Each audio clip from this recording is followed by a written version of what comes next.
na terra. A gente chegou num ponto, do lado de cá já é terra indígena, Trincheira Bacajá. É muito evidente já a diferença de vegetação, o cenário muda completamente, aqui já é mata nativa. Na água, a gente está subindo agora o rio Bacajá, dentro do território dos índios Xicrim. E só aqui, de janeiro a junho deste ano, mais de 400 hectares de terra foram devastados pelos madeireiros. no ar. Quarto ponto de desmatamento, esse é bem maior e ainda dá para ver, olha, pela janela, vários troncos de madeira que ainda vão ser retirados pelos madeireiros. Durante uma semana, a equipe da Globo News registrou de perto os desmatamentos mostrados pelos satélites Sentinel-1 e 2 e Landsat 8, usados pela rede Xingu+, para monitorar o uso do solo na região da bacia do rio Xingu. Você vai ver, a partir de hoje, uma série de 3 programas sobre as ameaças e os conflitos na região, e não são poucos. O caminhão ia saindo cheio de madeira e a gente mandou parar ele na hora. Tiremos as madeiras de cima. Você leva seu caminhão, mas nunca mais entre nessa área, nunca mais.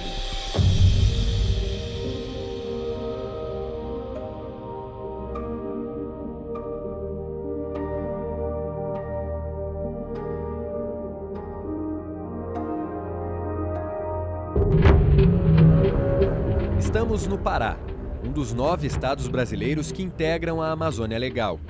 A Amazônia é um território em disputa, né, permanente, onde você tem, né, várias atividades que são atividades ilegais, né, que geram desmatamento. Você tem a grilagem, você tem o garimpo, você tem a exploração madeireira. Nossa viagem começa na rodovia Transamazônica. A revolução chega à selva. A estrada foi inaugurada durante a ditadura militar em 1972, com a promessa de levar desenvolvimento para a região. Quase 50 anos depois, as obras da estrada ainda não foram concluídas. Para chegar até Altamira, a gente tem que vencer um trecho bem ruim de estrada de terra, uma parte da BR-230, a famosa Transamazônica, que aqui nesse trecho está cortando a terra indígena Paracanã. O artigo 231 da Constituição Federal reconhece aos índios sua organização social, costumes, línguas, crenças e tradições, e os direitos originários sobre as terras que tradicionalmente ocupam. O texto da Constituição diz ainda que é vedada a remoção dos grupos indígenas de suas terras. As demarcações são feitas pela FUNAI e depois homologadas pelo Presidente da República. O artigo 67 do ato que regulou a transição constitucional determinou que a União demarcasse todas as terras indígenas brasileiras em 5 anos, ou seja, até 1993. Hoje, 26 anos depois do prazo, 1/3 dessas terras ainda está enfrentando o processo de demarcação. Toda essa área verde é de propriedade da União e de usufruto exclusivo dos índios, mas na prática nem sempre é assim. Só na região de Altamira, segundo o Instituto Socioambiental, pelo menos 5 terras indígenas homologadas estão sofrendo algum tipo de ameaça. As terras Apitereua e Cachoeira Seca têm problemas antigos que nunca foram resolvidos.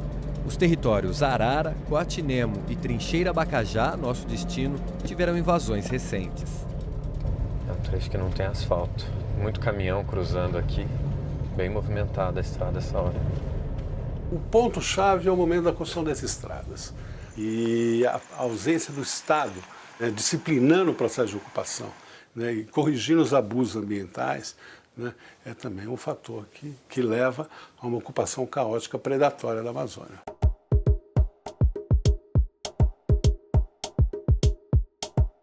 Em Altamira, no Pará, maior município do Brasil em extensão e também o mais desmatado, encontramos o cacique de uma das aldeias do povo Xicrim. Ele autoriza a nossa ida à terra indígena Trincheira Bacajá. Só em julho, 915 hectares das terras da Trincheira Bacajá foram desmatados, uma área equivalente a 1.280 campos de futebol como o Maracanã, um aumento de 1.300% em relação à média mensal do primeiro semestre deste ano. Vai de caminhonete. Mesmo. Caminhonete? Quantas horas de viagem? Acho que vai dar umas 6 horas. 6 horas? Com a autorização do cacique, nossa guia até a aldeia é Cocoté Xicrim. No caminho, a maior hidrelétrica do país 100% brasileira, inaugurada em 2016. E o que você fica pensando quando você passa do lado aqui da usina de Belo Monte e vai olhando o tamanho? É uma imensidão de concreto. A gente fica preocupado com os futuros dos netos, dos filhos, da geração que vem. Não é fácil chegar, né? Não.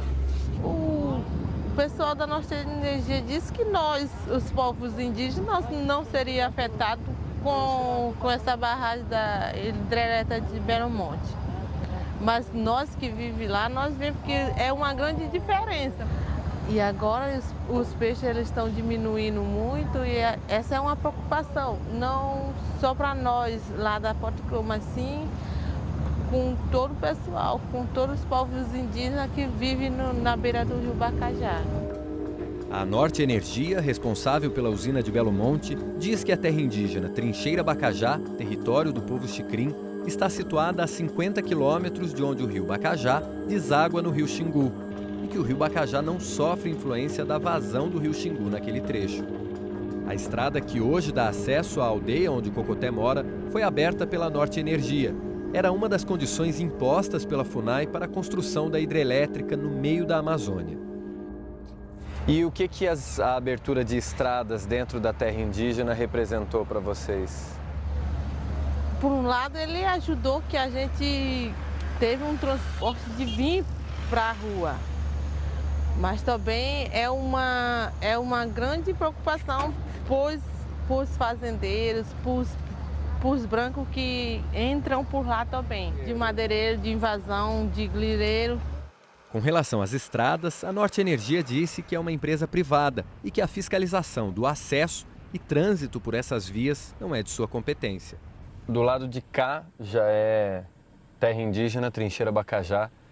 É muito evidente já a diferença de vegetação, o cenário muda completamente, aqui já é mata nativa. Ô Carol, pega essa torona mais firme aí que tá por baixo, é em cima dela que a gente tem que ir, né? Me ajuda a encaixar a roda nessas duas aí que tá.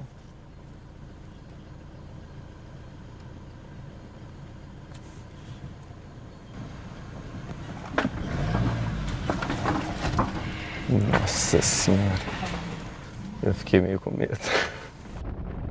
A Trincheira Bacajá tem 16.500 quilômetros quadrados, uma área 10 vezes maior que a cidade de São Paulo. Aqui é a entrada? Sim, aqui é a entrada para a aldeia já. Tem umas casas. Foi sempre assim, as casas viradas para tipo um círculo, isso. A casa grande do meio sempre ficou assim no meio. Chegamos.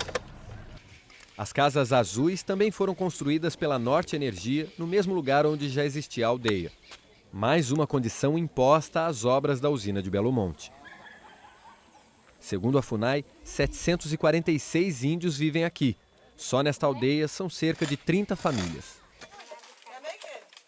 As mulheres brancas usam maquiagem, a gente usa pintura para ficar mais bonita. Ah, é? Sim. E todo mundo usa sempre? Sempre. Elas já sabiam que vocês vinham e se prepararam. Então é por nossa causa? Uhum. Que legal. Tá todo mundo maquiada. É para ficar mais bonita. Ele ali é meu avô, essa daqui é minha avó, essa é minha mãe, aquela é minha tia, aqueles são meus irmãos, meu filho, meu primo. O avô, Bepoti Caiapó, tem 79 anos. Quando ele nasceu, o povo Xicrim ainda era completamente isolado. Já tá tempo que eu moro aqui. É? É eu que eu abri isso aqui. Sou eu mesmo que eu botei essa aldeia aqui. Os primeiros contatos com os sertanistas do extinto Serviço de Proteção ao Índio foram em 1959, o que provocou uma epidemia de sarampo e catapora que quase exterminou a etnia, segundo o Instituto Socioambiental. Os que sobreviveram e os descendentes deles agora enfrentam invasores que chegam para explorar o território ilegalmente. Rapaz, eles vêm aí explorar madeira, garimpo, só que a gente não deixa. A gente foi numa caminhonete dividida, só de mulher e outro de homem acompanhando, né? Só para... As mulheres foram na frente, então, liderando. Aí, quando nós ia chegando, o caminhão ia saindo cheio de madeira. E a gente mandou parar ele na hora, tiremos as madeiras de cima. Todo mundo levou um desse, um facão. Porque a gente só briga com o facão, nós mulheres. Nós não usamos espingarda. O caminhoneiro estava lá dentro, pode descer daí. Desce, desce, desce. Aí um homem já foi caindo no chão, falou que estava doente. Aí eu joguei uma madeira no chão e trouxemos um caminhão para cá. Aí, não, você leva seu caminhão, mas nunca mais entra nessa área, nunca mais. Aí a gente até agora está pedindo ajuda para a FUNAI, né? Para a FUNAI ajudar a gente a tirar de lá. Aí a FUNAI disse que eles vão resolver e até agora não falaram nada, né? A FUNAI declarou que repassou as informações sobre as invasões e danos ambientais para a Polícia Federal, o Ministério Público e o IBAMA. E que tem mantido contato com o Xicrim para evitar o agravamento do conflito.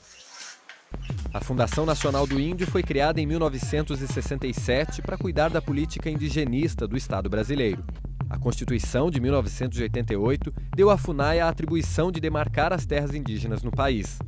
Nos últimos 50 anos, a FUNAI ficou subordinada ao Ministério da Justiça, mas no primeiro dia de governo, o presidente Jair Bolsonaro editou uma medida provisória que transferiu a atribuição da demarcação de terras indígenas para o Ministério da Agricultura e a FUNAI para o Ministério da Mulher, da Família e dos Direitos Humanos.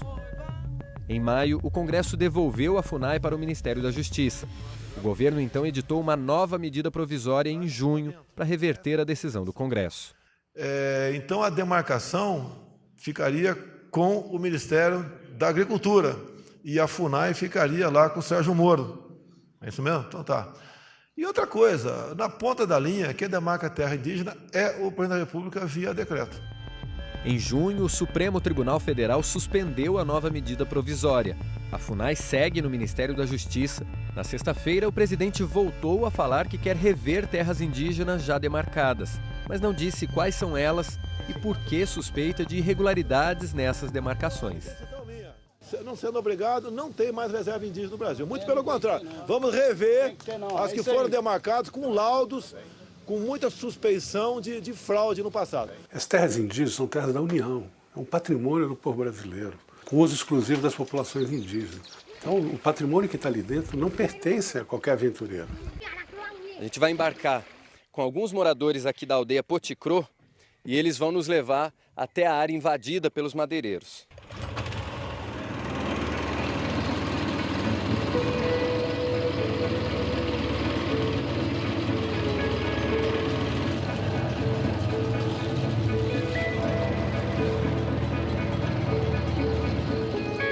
A gente chegou numa altura aqui do rio Bacajá, em que o barco não passa, a água está muito baixa. E aí eles tiveram que descer para fazer o barco passar por entre as pedras.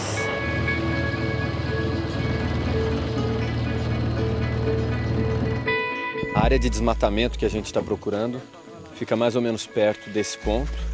A gente desembarcou para tentar encontrar um lugar que dê para subir um drone e ver se a gente consegue avistar a atividade dos madeireiros. Esse é o que tá legal.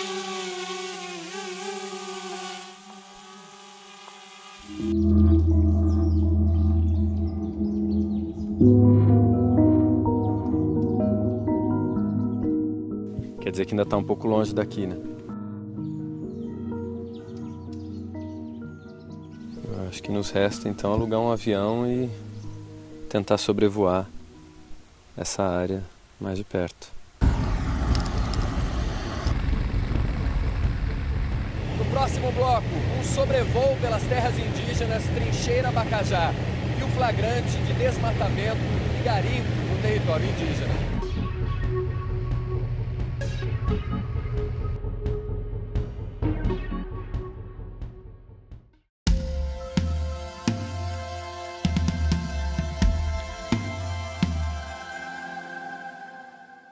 A gente vai embarcar agora nesse avião, é um monomotor, para sobrevoar áreas de desmatamento e de garimpo na Amazônia. É um avião pequeno que faz sobrevoos baixos. O acesso é muito difícil por terra.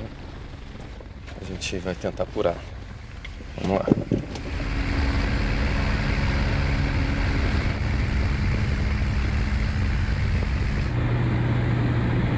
Agora a gente está sobrevoando o rio Bacajá, que é o rio que a gente navegou com a Cocoté e os índios Xicrim. A gente está acompanhando o sobrevoo por um GPS e esse ponto em vermelho é um ponto que foi identificado por satélites pelo Instituto Socioambiental como sendo um ponto de avanço de desmatamento dentro da terra indígena. A gente está sobrevoando agora já a terra indígena Trincheira Bacajá. E, ó, as aldeias estão aqui, ó. Do alto, não foi difícil achar focos de desmatamento no território do Xicrim. Olha, agora uma área de desmatamento aqui já dentro da terra indígena Trincheira Bacajá. Muitos troncos derrubados.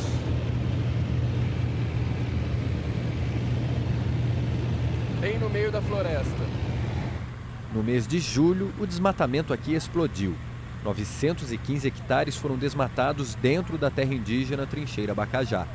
No primeiro semestre do ano, o desmatamento não passou de 226 hectares em nenhum mês. Essa já é a segunda área de desmatamento que a gente consegue observar.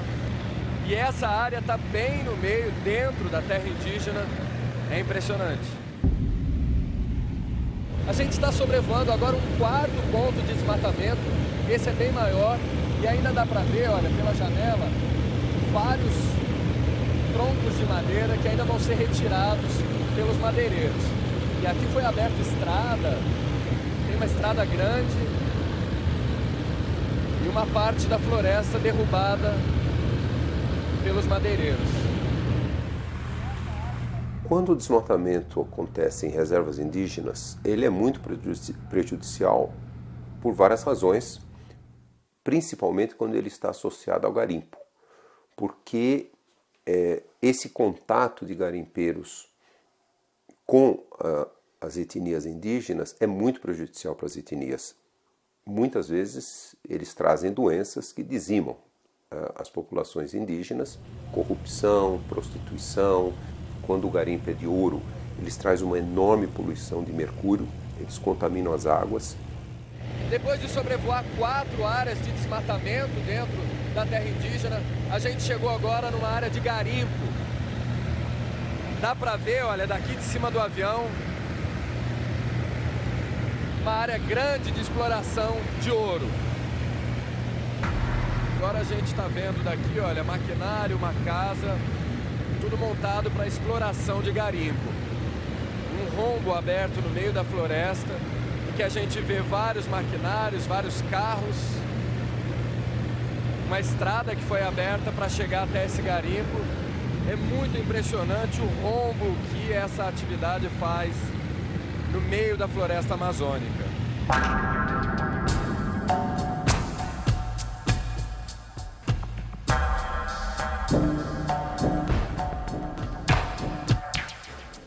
O povo Xicrim tem direito a essas terras porque a Constituição Federal, aprovada aqui nesse plenário em 1988, garantiu a demarcação e usufruto exclusivo dos territórios tradicionalmente ocupados pelos índios. Pelo menos agora, o Brasil tem a primeira mulher indígena da história do país eleita para sentar nessas cadeiras aqui. Justamente para dar uma voz indígena na Câmara, no Congresso Nacional, para trazer a voz, além da voz, né, mas também a representatividade, toda uma demanda dos povos indígenas, fazer com que os direitos constitucionais que já foram garantidos com a Constituição de 88 não retroceda. É fazer com que as terras indígenas sejam demarcadas, protegidas e os povos indígenas tenham seus direitos respeitados. Os índios Xicrim têm um histórico de enfrentamento a invasores. No fim de semana passado, eles fizeram mais uma incursão pela floresta para expulsar grileiros e madeireiros.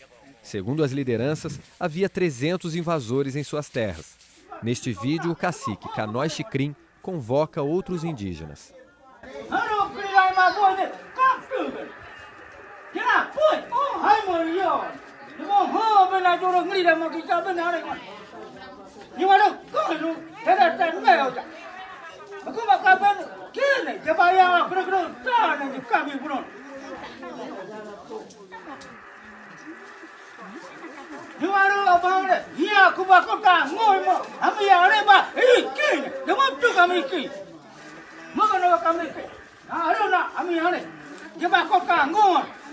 Rapaz, nós ficamos pensando nas próximas gerações que vai vir, nós não vamos estar aqui para ver, né?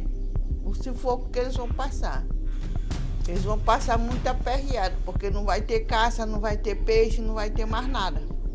Aí eles vão ter que comprar, porque o branco já tomou conta de tudo. Aí eles vão viver que nem o branco. No próximo episódio, a cidadezinha onde 16 trabalhadores rurais foram mortos por pistoleiros em 4 anos. A Globo News está em Anapu, no Pará, para mostrar que os conflitos agrários continuam, com ameaças, medo e mortes. Eu sou o mais velho que estou aqui, entendeu? E sempre sou o que sou mais ameaçado aqui. Vieram, sequestraram, que eu desse uma parte da fazenda para ele. Me ameaçaram, empurraram para fora. Ameaça de morte mesmo. Ameaça de morte, é a minha vida.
Meu nome é Divan Batista da Silva, moro no lote 42. Moro aqui há 6 anos. Francisco Valeriano Rodrigues, 10 anos já na área. Luiz Ferreira da Silva. 9 anos que eu estou aí dentro e o meu lote é o 30. Lote 31. Eu moro no lote 12, eu, minha mulher e minha filha. Valmir Nunes da Silva, eu tenho 8 anos que eu moro lá na Greva 97. Endoval Ferreira da Costa, moro com minha esposa Leia Tavares da Costa, meus 2 filhos, Júnior e Abraão. Meu nome é Antônio Borges Peixoto, eu vim de São Paulo na década de 80, estou aqui há 40 anos. Hoje eu tenho 2.700 cabeças, hoje, mas cheguei a ter 6.000. No segundo episódio da série especial sobre a Amazônia, uma das mais graves consequências da ocupação desordenada da floresta, a disputa por terras. Vieram, sequestraram, que eu desse uma parte da fazenda para ele. Me ameaçaram, empurraram para fora. De um lado, a agricultura familiar, casas simples, de pau a pique. De outro, a criação de milhares de cabeças de gado. A Globo News está em Anapu, no Pará, para mostrar os conflitos agrários com ameaças, medo e morte. Eu sou o mais velho que estou aqui, entendeu? E sempre sou o que sou mais ameaçado aqui. Ameaça de morte mesmo. Ameaça de morte, é a minha vida.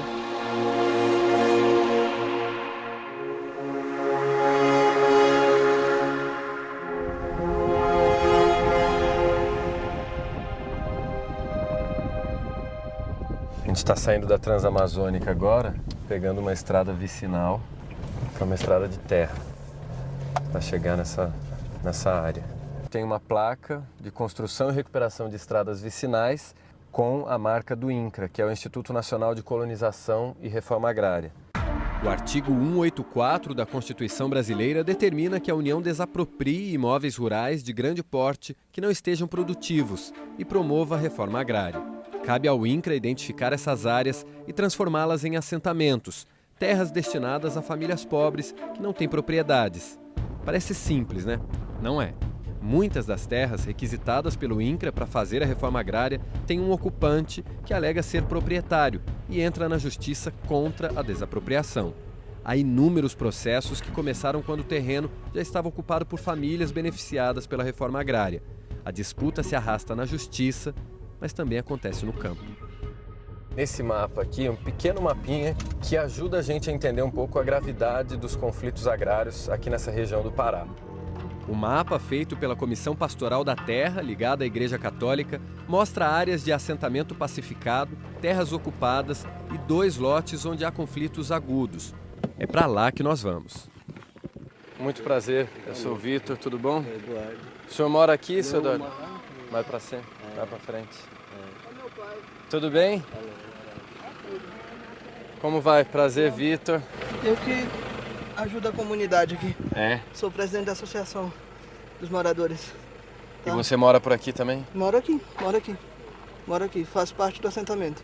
São 54 famílias, só aqui, mais 26 famílias na comunidade vizinha. E todos são nessa situação aqui, para mais simples e sofrendo muito.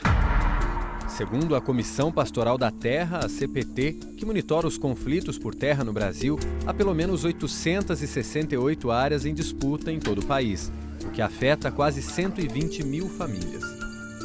Então, o processo de ocupação da Amazônia concebeu a Amazônia como uma espécie de espaço vazio, onde não tinha ninguém.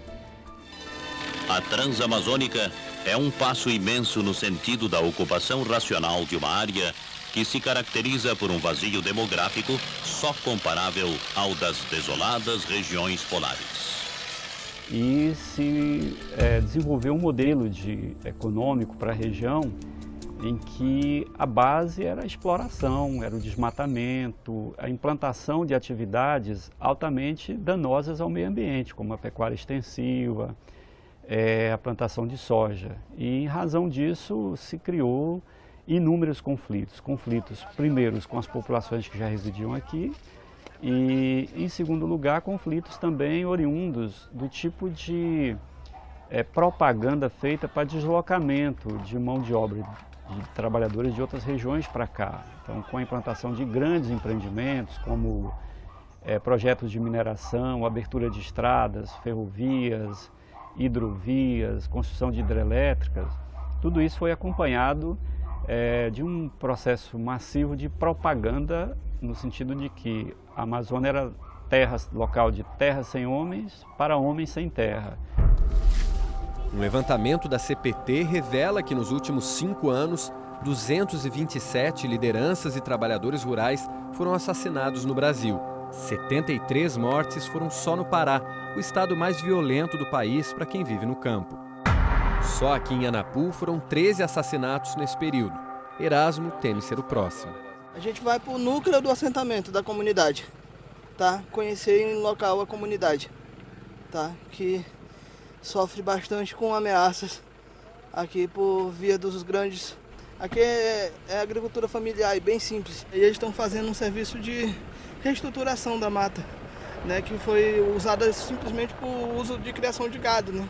A gente sofre, né? Porque tenta matar o capim para plantar, né? Arroz, feijão, milho.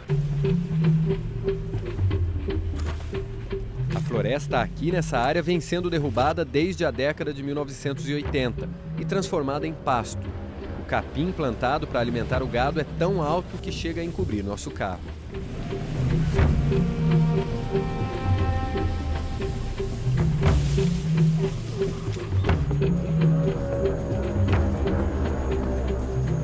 O que aconteceu essa semana foi que eu fui procurado pelos agricultores que teriam procurado pistoleiros para se colocar aqui dentro da área, né? E que 2 pessoas aqui teriam que sair mortas. Quem são as 2 pessoas? Seria eu e o seu Antônio aqui.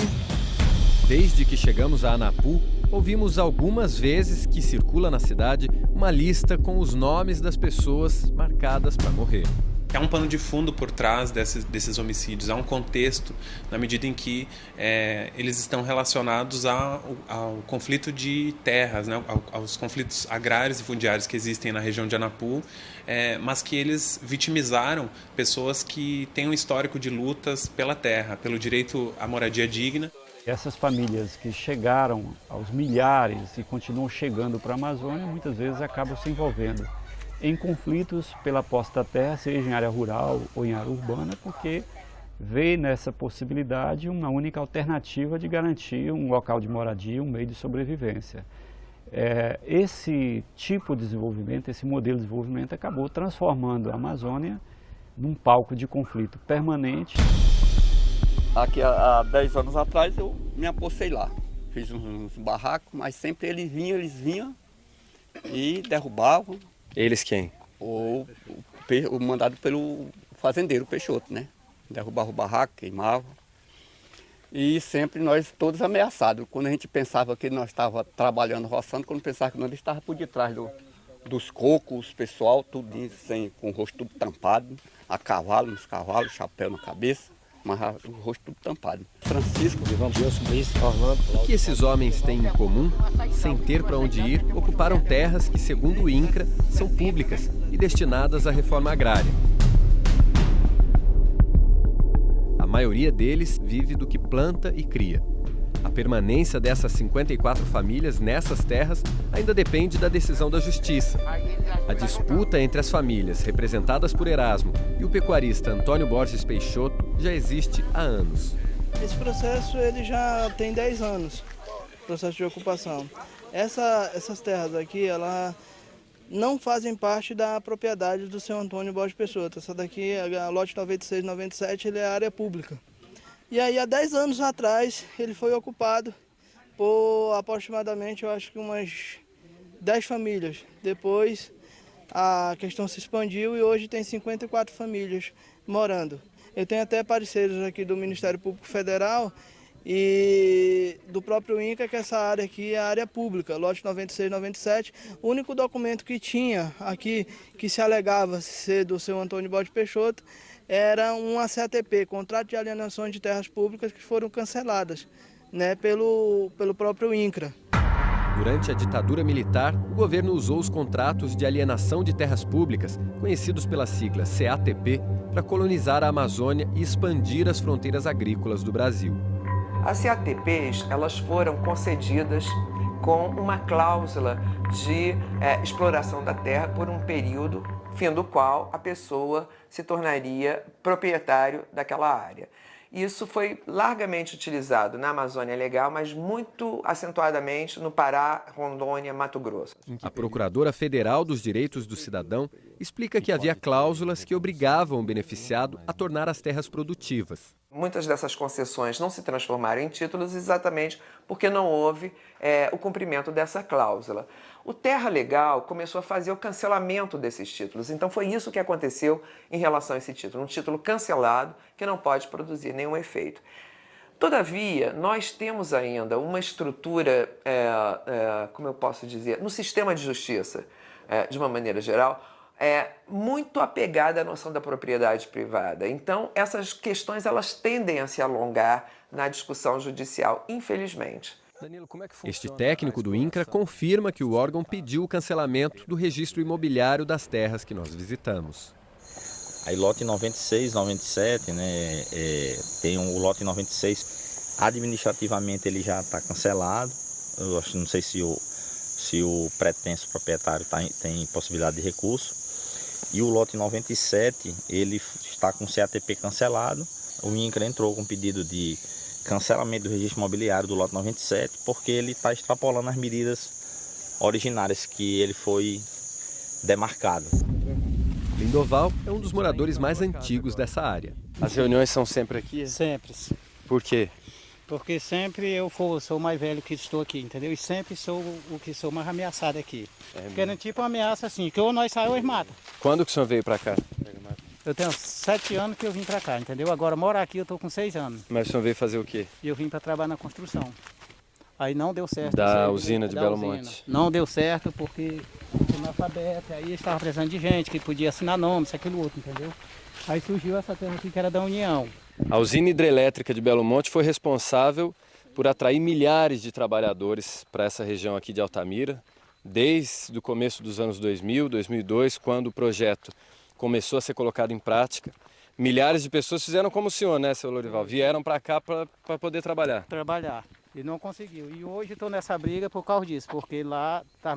Ó, aqui, ó, meus plantios, ó, laranja, já fui em Altamira. Compraram essa muda, ó. R$50 que eu comprei em Altamira, ó. Tá entendendo? Muda nova. Ali é pupu, ó. Aquele pupu sem semente ali também, ó. Aqui, ó. Tá toda cheia, isso daqui tá tudo cheio de pupu. Tá Eu tô vendo que o senhor tá mostrando com baita orgulho tudo que tá plantado Eu tenho aqui, orgulho né? disso, eu tenho orgulho. E para trás ali tem o quê? Tudo, daqui até topar lá naquele baixão lá, todo cheio de plantio, desse jeito aqui, acerola, pupu, manga, goiaba, todo plantio que você imaginar tem plantado aqui dentro. Qual que é a renda que o senhor consegue tirar daqui? Rapaz, eu tiro 4 sacos de farinha por semana. 4 sacos de farinha, hoje eu estou entregando lá na vila 200 conto. Entendeu? 4 sacos de farinha está saindo a 800 por semana. A minha renda aqui dentro, entendeu? E sustentar minha família. Enquanto aguarda uma decisão da justiça, Lindoval vai levando a vida. A casa em que ele mora hoje, onde ofereceu o almoço simples aos vizinhos no dia da nossa visita, está com os dias contados. Lindoval construiu outra casa no mesmo terreno. Está em obra ainda. A obra não acabou, mas já tem fotografia da família inteira aqui. Esse aqui é só neto mais, ó. Esse daqui é a minha filha que está no Marabá, está casando. Essa daqui é a minha esposa, aquela ali que é com o primeiro marido dela, que ela é viúva, entendeu? E Legal. A cozinha aqui, ó. E aqui deixa o chão de terra mesmo, né? O chão de terra assim. mesmo, porque esse daqui que é o gostoso. O gostoso é esse que você pisa descalço, pisa calçado. E é a terra que vocês estão acostumados. É essa que nós queremos. É a terra para trabalhar, entendeu? Então nós não temos orgulho de dizer, não, vou passar só em cima do cimento, isso aqui não. Nós queremos a terra, então nós temos que pisar em cima dela. Isso que nós queremos. No próximo bloco, o outro lado. O pecuarista Antônio Peixoto conta a história dele na Amazônia e fala das ameaças que também sofre. Vieram, sequestraram, queriam que eu desse uma parte da fazenda para eles. Me ameaçaram, empurraram para fora. Com o curral ocupado pelas famílias, ele não conseguiu vacinar o gado. A vacina que tem vacinado em maio, tá aqui, ó. O curral tá ocupado, eu não tenho curral para vacinar o gado. O cara sumiu o curral. Licença. Isso aqui é vacina contra o quê? Vacina afetosa. Vacina afetosa. Pulou a vacina. O gado tá sem vacinar.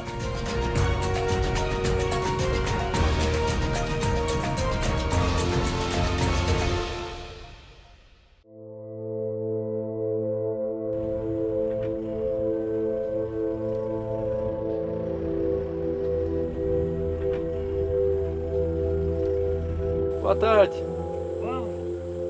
Tudo certo? O senhor é seu Peixoto? Eu mesmo. Eu sou o Vitor, prazer. Prazer. O senhor mesmo que toca a fazenda dia a dia? Eu que toco. Eu sou 24 horas aqui. Que ano que o senhor chegou aqui? 1980. Isso aqui é tudo, era tudo floresta? Era mata até na rodovia. Só tinha 200 metros na rodovia abertura. Era terra daqui a Araguaína. Da fazenda até Araguaína, no Tocantins, são mais de 600 quilômetros. Neste trecho, a floresta já deu lugar à agropecuária. Aí o que acontece? Ninguém queria terra aqui não.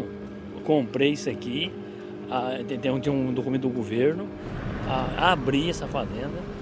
O senhor comprou no leilão, lá já antigamente, ou o senhor comprou já depois? Um parente meu comprou ela e não conseguiu abrir. Aí eu, como era muito amigo dele, aí eu falei, eu te vendo ela, me vendeu ela. Quando eu cheguei tinha 5 anos para abrir. Aí venceu, era 75, que ele comprou. Venceu 80, eu comprei ela em 1980, fui em Brasília, me deram outro de 7P para me abrir ela. Eu comecei a abrir ela. E o INCRA, depois de 40 anos, vem aqui e fala, não, você não abriu na época, sei lá, então tantas histórias que não convence ninguém. O que eles falam? Existem controvérsias aí, principalmente porque esses contratos de alienação de terras públicas foram contratos que foram firmados no final da década de 60, início da década de 70, num processo de ocupação ao longo da Transamazônica. Ele tem, na verdade, várias fazendas, ele juntou esses vários imóveis em um único lote, num único imóvel, mas dividiu esses imóveis em fazendas. Em ambas as áreas existem 2 processos judiciais envolvendo o lote 96 e outro processo judicial envolvendo o lote 97, e os 2 processos estão na fase que a gente chama de instrução processual, com indicativo de valores de perícias a serem realizadas ainda no âmbito federal. No caso do lote 96, por exemplo, e do 97, há um procedimento administrativo de cancelamento desse contrato, portanto, de retomada dessas áreas.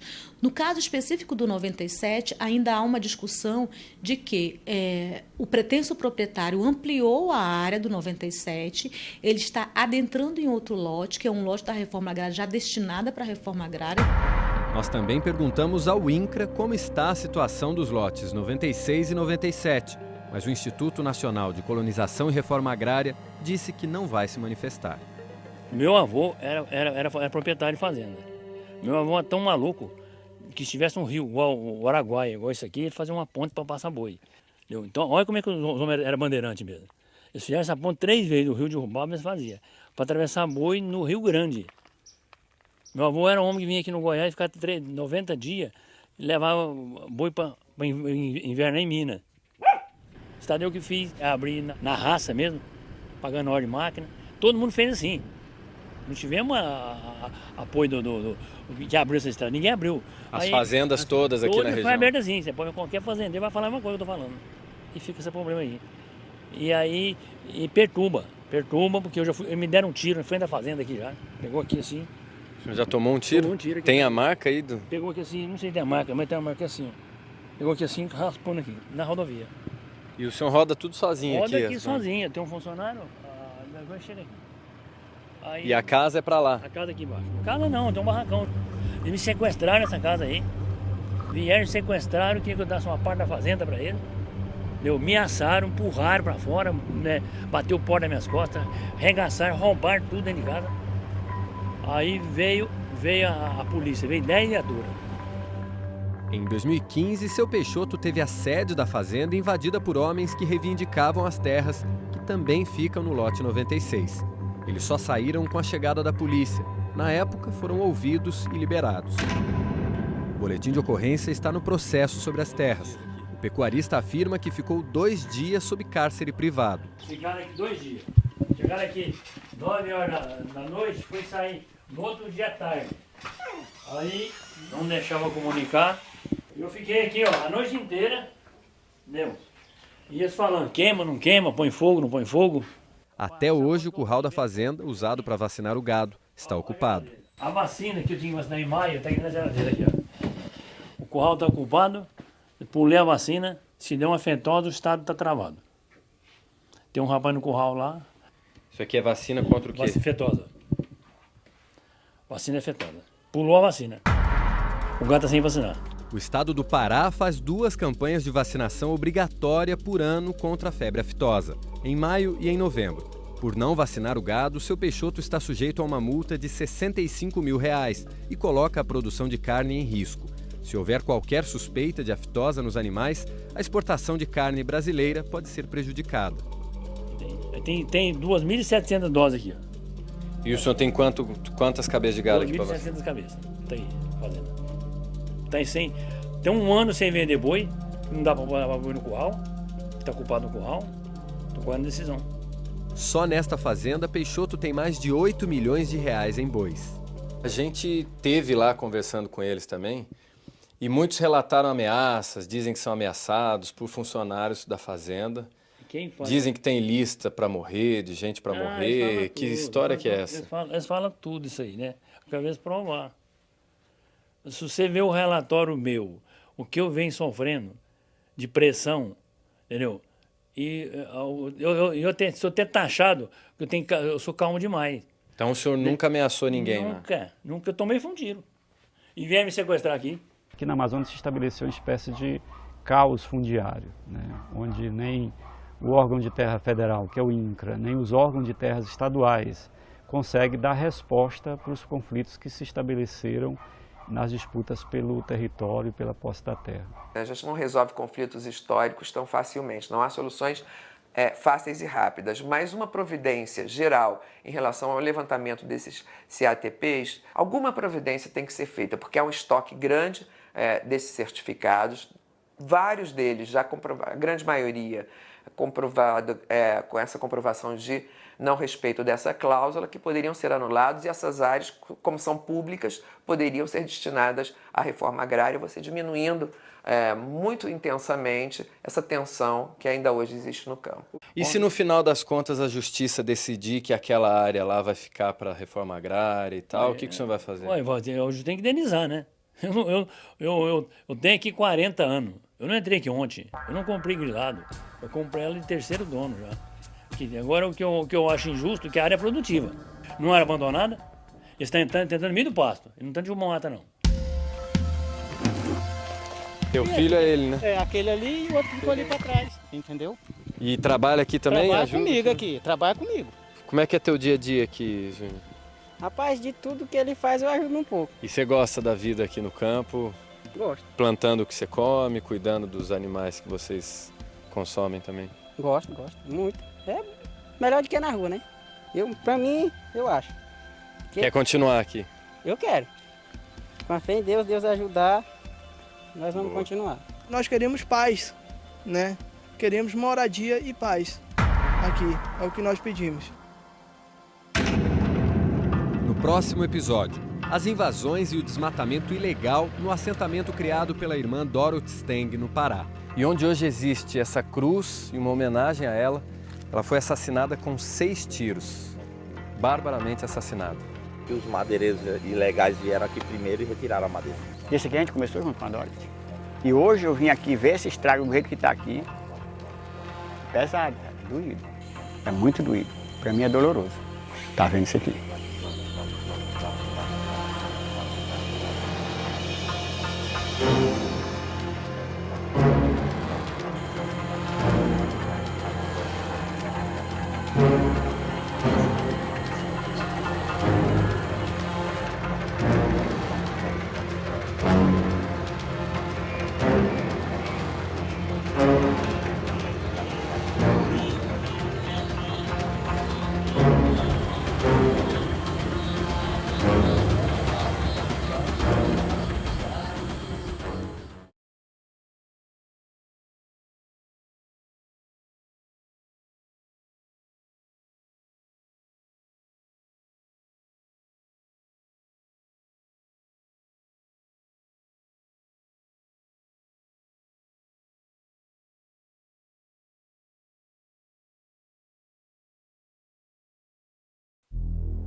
Aqui sempre tem lista de quem vai morrer. O povo só fala de lista, quem está na lista, de quem está no processo de enfrentar uma bala.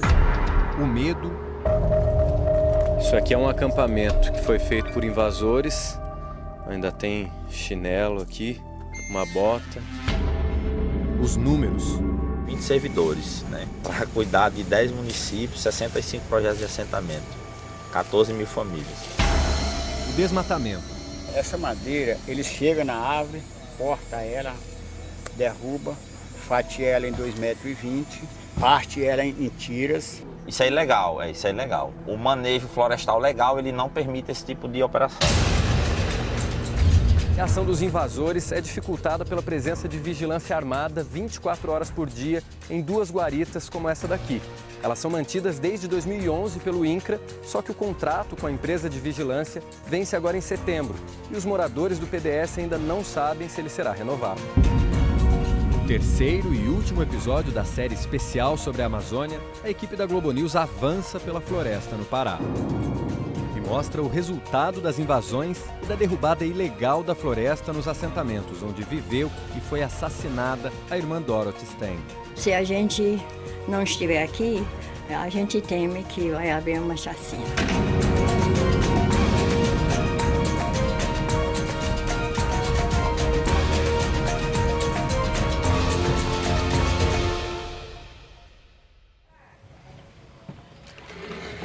Com licença.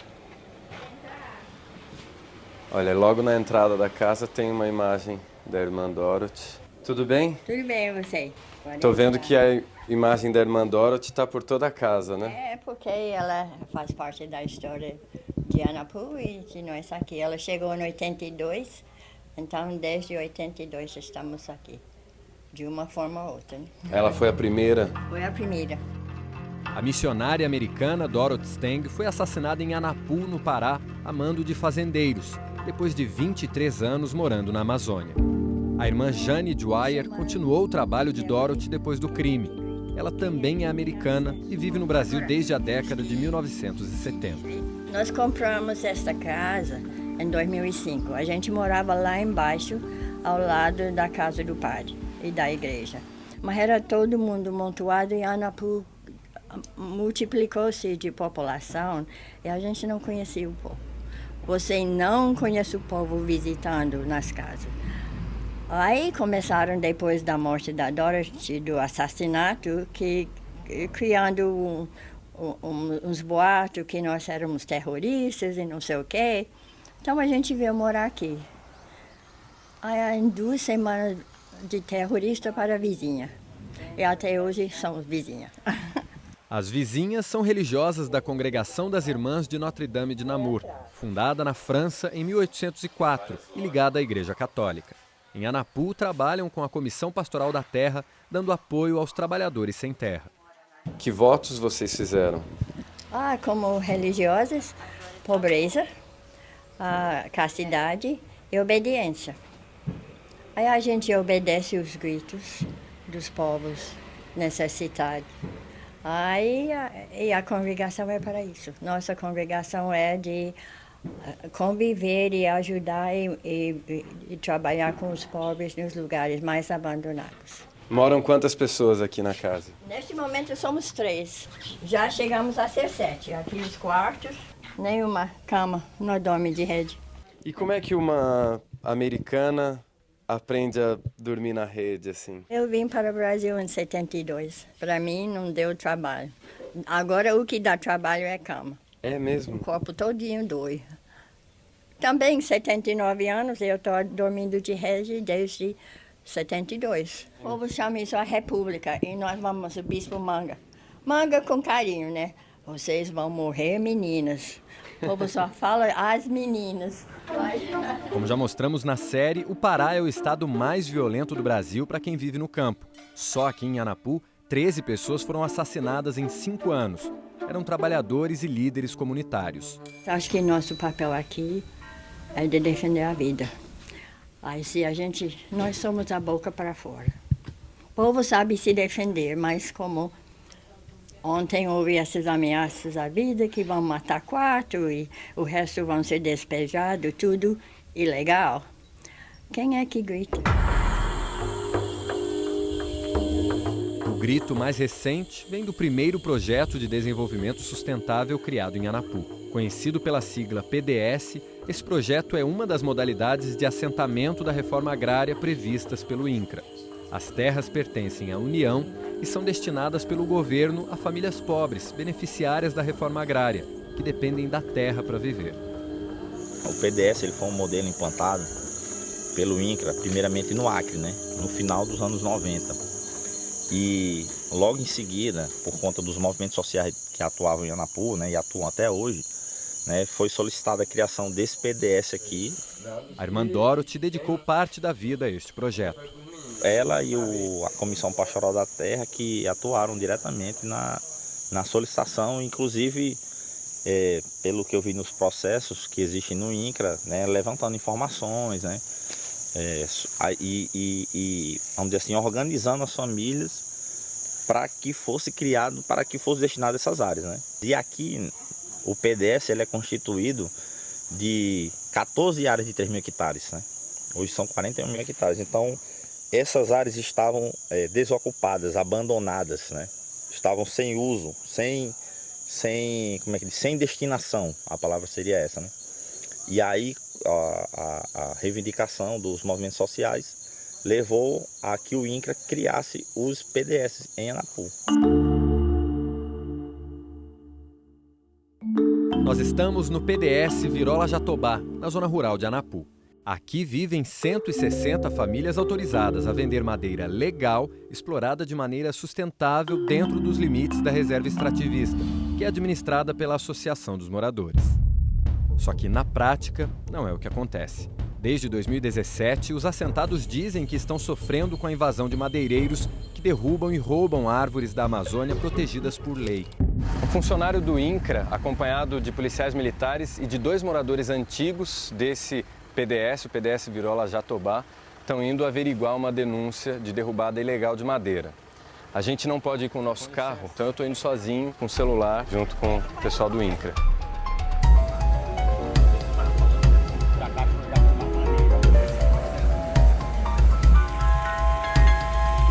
Isso aqui é desmatamento...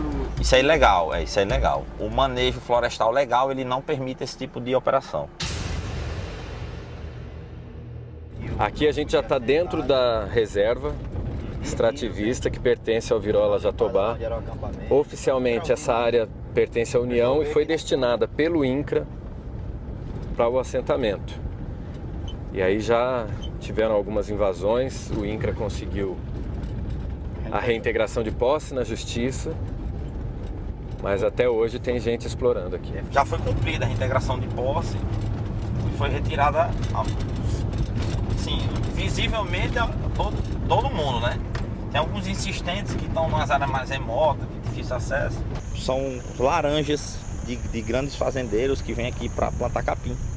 Né? Não são agricultores que vêm para cultivar, para fazer roça. Né? Esses invasores eles vêm com o intuito de abrir caminho para terceiros, né?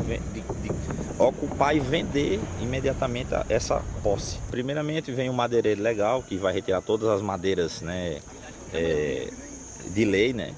Depois vem a derrubada da floresta e depois vem o gado, né, na sequência.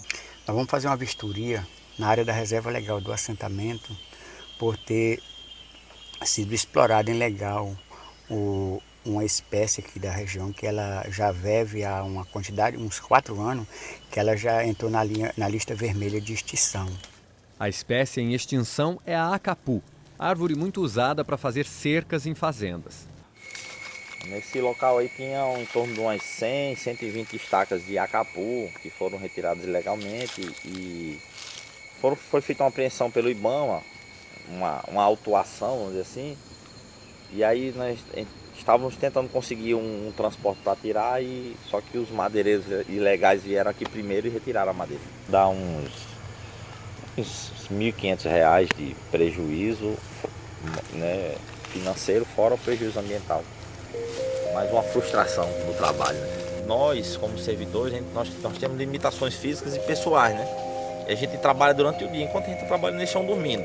Geralmente eles agem mais rápido porque eles trabalham à noite, né? Enquanto eu acompanhava a ronda do INCRA, a repórter Caroline Leite foi até a casa do vice-presidente da Associação dos Moradores do PDS Virola Jatobá. Seu Elias é um dos assentados e vive aqui há 17 anos. Na época que eu cheguei, a área ainda não tinha passado a ser PDS, né? Eu vim para cá já por uma terra desocupada, bem informado, que não existia dono, e eu vim. Com quase 2 anos, aí a área passou a ser PDS, né? Eu já tinha um plantio de cacau que era no fundo da área, né? E nós passamos por muita dificuldade. Nessa época aqui não tinha uma vara cortada. A Irmandote era viva, né? E lutando por esses assentamentos. Ela mandou me chamar na casa dela, eu fui. Ela não tinha conhecimento com a minha pessoa, só de nome, né? E nós conversamos bastante e do dia que nós conversamos bastante na casa dela, eu me senti com uma parceria bem mais forte ao meu lado. Só que ela fez uma viagem para Belém nesse mesmo dia e falou que ia demorar uns 15 dias. Voltei aqui para dentro, quando eu voltei novamente, ela estava com 8 dias de morte e eu aqui dentro sem saber, né? Estava um rebuliço grande na cidade. Aquilo foi um choque para nós. Mas a gente não esmoreceu, continuou. Nessa época aí me convidaram para trabalhar na associação, né? A associação é responsável pela extração legal e sustentável de madeira dentro da área do PDS. A SEMA é quem aprova o manejo, né? E nós, a associação, como não tem pessoas formadas, técnico, engenheiro, florestal, nós contrata de fora e paga, né? Com a mesma produção do manejo. E a associação, o pessoal da associação é quem executa o serviço. Como a área é muito grande, ela é dividida em 35 partes, né? E cada ano essa parte ela é explorada. No caso, aqui são unidades de produção anual, que chama-se UPA. As UPAs são áreas de 500 hectares, onde apenas as árvores autorizadas pelo Estado podem ser cortadas. Depois ficam isoladas por 35 anos, enquanto outras unidades de produção anual dentro do PDS são exploradas.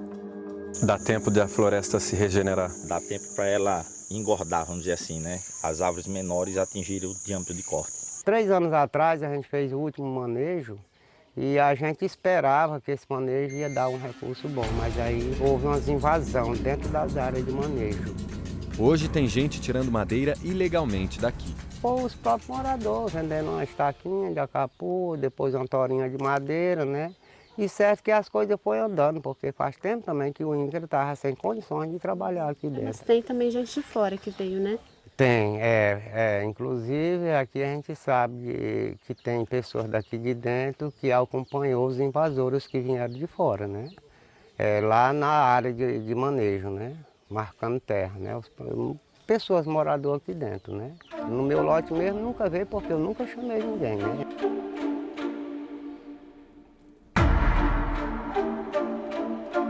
Acompanhando, os servidores do INCRA chegam a um acampamento de invasores. Ainda tem chinelo aqui, uma bota, tem um colchão aqui também. Olha, essa madeira aqui tem mais de 100 estacas de acapu, que é uma árvore protegida que tem aqui dentro dessa reserva. Essa madeira, eles chegam na árvore, derruba, fatia ela em 2,20 metros, parte ela em tiras, aí lapida ela, deixa quase lisa. Aí isso ele faz tudo aqui mesmo? Faz tudo aqui no mato. Aí ele derruba lá dentro do mato, traz para beira da estrada. Vamos descer por aqui, ó. Essa aqui era a casinha que eu morava antes dessa casa, né? Então, esses plantios, tudo foi eu que fiz. Lá eu tenho manga, tem caju, né? Pé de laranja, lá também eu tenho, banana, né? A gente tem vários plantios aqui. E eu vou descer ali, que é pra gente ir mostrando mais um pouco da floresta, olha lá como é que ela tá, né? Então isso aí é importante para mim, porque eu aprendi muito aqui, né? Aprendi muito. A gente vai ficando velho e nunca aprende tudo, né? Então na época que eu entrei, eu já tinha um conhecimento de dar valor na floresta, né? Não poder explorar, que é uma judiação mesmo. Chico Tampinha também vive aqui no Virola Jatobá. Ele me leva onde eram o escritório e o alojamento da Associação dos Moradores, que foram destruídos por invasores no ano passado.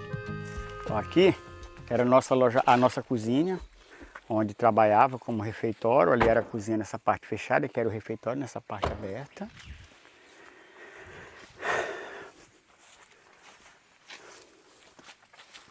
Aqui era a nossa plenária de reunião, onde a gente todo dia trabalhava. Daqui a nossa madeira já saía guiada, com nota fiscal e a guia florestal, para chegar o destino certo na serraria, onde ela fosse processada. Era madeira legal. Madeira 100% legal, com engenheiro florestal morando nesse alojamento com a gente. Como é que está sendo para o senhor voltar aqui hoje, depois? Ah, cara, é muito triste eu estar aqui, vendo tudo que eu desenvolvi aqui, né? Desde o início junto com a irmã Dorothy. Esse aqui a gente começou junto com a Dorothy. E hoje eu vim aqui ver esse estrago do jeito que está aqui. É pesado, cara, é doído. É muito doído. Para mim é doloroso. Tá vendo isso aqui? A irmã Dorothy Steng ajudou a organizar os movimentos sociais em Anapu que pressionaram o governo federal para a criação dos assentamentos da reforma agrária. O PDS Virola Jatobá foi criado em 2004.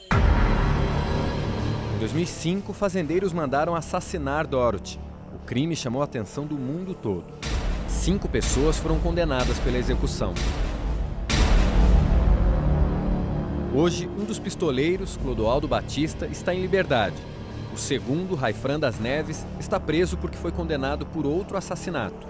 Amir da Cunha está em prisão domiciliar por ter contratado os pistoleiros. Os fazendeiros Vitalmiro Moura, o Bida, e Regivaldo Galvão, o Taradão, foram condenados a 30 anos de prisão por serem os mandantes do crime. Hoje, Bida está em regime domiciliar e Taradão está preso em Altamira.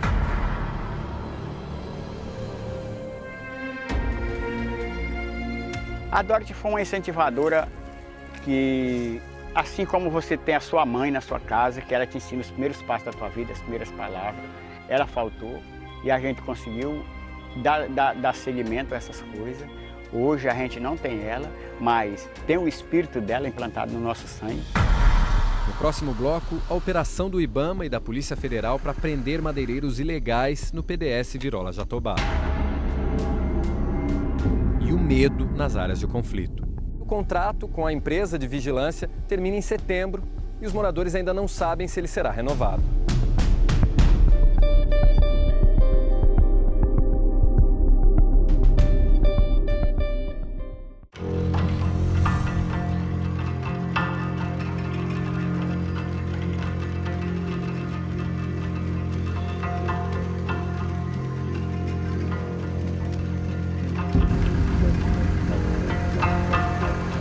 operação foi deflagrada à noite, horário em que os madeireiros ilegais agem na Amazônia.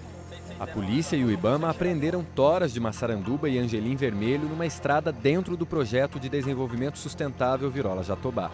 Os agentes estiveram no PDS uma semana depois da nossa visita. Prenderam um homem, outro fugiu pela mata. No dia seguinte, fiscais do IBAMA mediram a madeira apreendida. Uma delas tinha mais de 1,5 metro de diâmetro. Dimensões de uma árvore centenária. Este outro caminhão transportava 650 estacas de acapu, árvore ameaçada de extinção e protegida por lei desde 2014. É extremamente grave o que acontece no Virola Jatobá.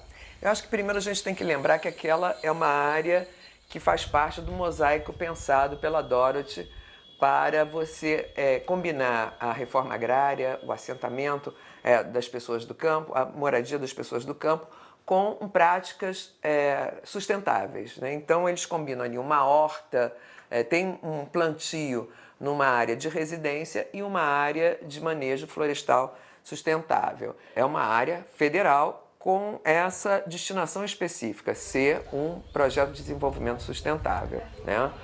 Nós estamos aqui convivendo com uma prática criminosa. Então, a primeira coisa é recuperar o território e devolver para os moradores do Virola Jatobá. O INCRA, Instituto Nacional de Colonização e Reforma Agrária, é o responsável pela fiscalização de assentamentos como o Virola Jatobá. E aí, Danilo? Este técnico, que trabalha há 13 anos no órgão, explica abertamente por que é difícil fazer esse trabalho. Aqui na região de Anapu tem quantos servidores do INCRA, por exemplo? No caso seria o INCRA de Altamira, né? São em torno de 20 servidores, né? Para cuidar de quantas cidades? Para cuidar de 10 municípios, 65 projetos de assentamento, 14 mil famílias. Né? E os servidores estão, né, em fase de aposentadoria, a grande maioria deles. Não é uma questão do governo atual, mas durante os últimos 8, 9, 10 anos vem havendo corte sucessivo no orçamento do INCRA, né? Cada ano com cortes, desde 2011, para falar a verdade. E aí, a cada ano você tem um percentual de corte em cima do ano anterior, que já teve um percentual de corte. Chega num momento que não dá para prosseguir dali, né? Nós não temos servidores suficientes para dar de conta, né?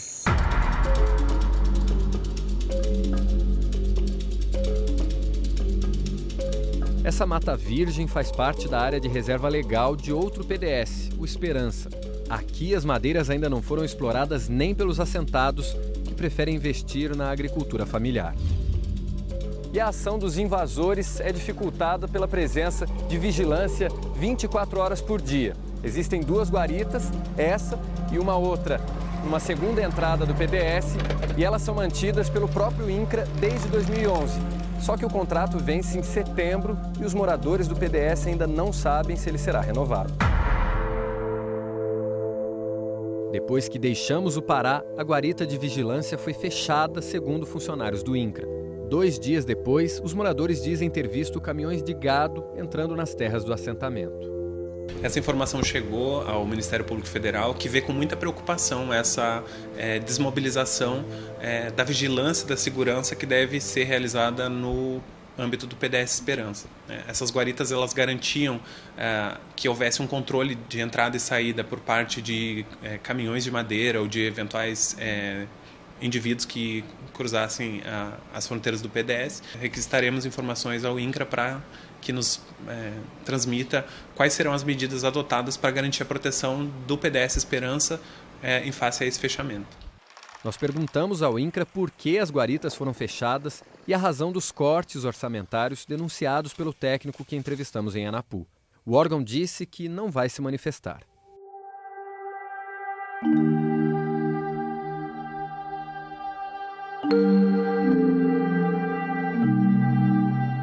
Aqui a vida está ameaçada na Anapu. De vez em quando dá um susto, mas quem vai trabalhar aqui tem que viver do jeito que o povo vive e assumir o que o povo assume. Aqui sempre tem lista de quem vai morrer. O povo só fala de lista, quem está na lista, de quem está no processo de enfrentar uma bala. A morte da Dorothy foi uma tragédia. Os homens, os pistoleiros, eles contam que ela tentou falar para eles que eles deveriam juntar com os trabalhadores aqui, que a terra era livre, que o governo tinha entregue, que eles poderiam ganhar. Aí eles eram muito mais pobres do que do rico, né? E aí eles já eram convencidos, eles falaram que ela abriu a Bíblia. Ela disse, não, minha arma olhou e é a Bíblia. A arma que ela tinha é o que nós temos, é a palavra de Deus. A estrada ainda nem existia em fevereiro de 2005, quando a irmã Dorothy Stang passou por aqui num sábado.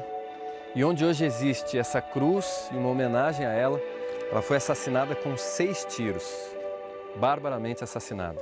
A homenagem hoje divide a estrada em 2 e desse lado tem uma árvore, olha, com cartazes da Romaria da Floresta, que acontece todos os anos desde que ela morreu, e mais para cima uma placa em memória aos mártires que tombaram na luta pela preservação da floresta e reforma agrária. E a placa está toda cravejada de bala.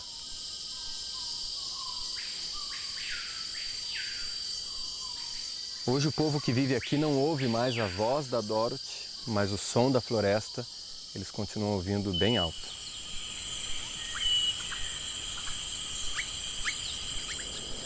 O grito de socorro está na zoada dos pássaros, como dizem os indígenas, ou no farfalhar das folhas de árvores centenárias.